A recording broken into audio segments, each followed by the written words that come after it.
Azərbaycanda ali təhsil müəssisələrində 7, 8, hətta 9 min manata illik təhsil xərcləri olan ixtisaslar var.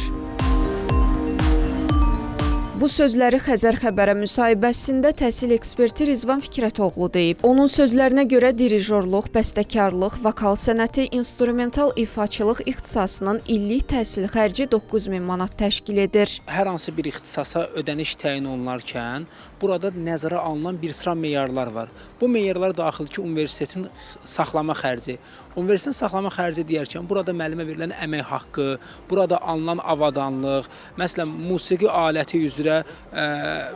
aləti üzrə tutalım dərs keçirsə instrumental ifaçılıqda. Burada musiqi alətlərin baha olması, eləcə də bunlara xüsusi olaraq müəllimlərin təyin olunması, həmçinin müəllimlərin maaşı, əlavə texniki işçilərin maaşı, əlavə olaraq universitetlərin avadanlıq, əgər universitet arenda pulu ödürsə, arendatorun pulu, kommunal xərclər, bunlar hamısı ümumi bir məbləğ formalaşdırır. Ekspert deyir ki, tibb, müalicə işi kimi ixtisasların illik xərci 8000, stomatologiya, dekorativ tətbiqi sənət, heykəltaraşlıq, rəngkarlıq ixtisaslarının illik təhsil xərci 7000 manat, tibb bacısı işi, fizioterapiya və tibbi reabilitasiya, əzaçılıq ixtisasının illik xərci isə 6000 manat təşkil edir. İllik xərcin ən aşağı məbləği isə 2100 manatdır. Tibb ixtisası üzrə ola bilər ki, illik xərc 8000 manat olsun, amma tələbə 4500 manat ödəsin. Bu onun təhsil haqqısıdır. Amma illik xərclənən ödəniş isə başqa şeydir. Azərbaycanda bəzi ixtisaslar var ki, xüsusən də bəstəkarlıqdır, dirijorluqdur, instrumental ifaçılıqdır, vokal sənətidir, stomatologiyadır.